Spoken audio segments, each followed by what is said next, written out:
Hi mga Mima, wake up na! Morning na, kailangan na natin mag-prepare ng breakfast.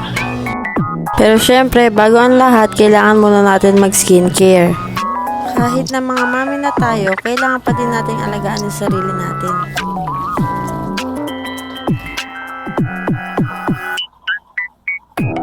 Kasama talaga sa morning routine ko ang pagbubukas ng pinto na to sa likod. Kasi pagka hindi ko binuksan yung pinto sa likuran, iinit dito sa may kusina namin.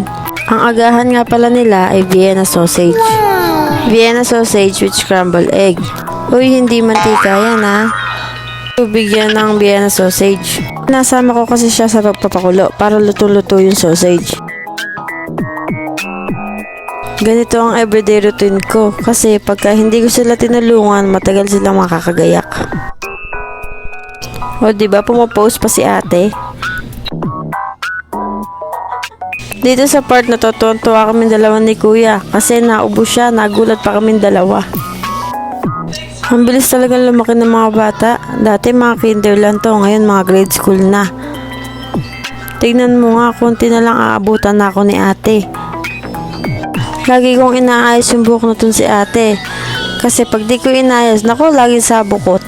Kahit na simpleng pony lang, talagang ipinapony ko siya. Si kuya, ayun, kumakain pa rin.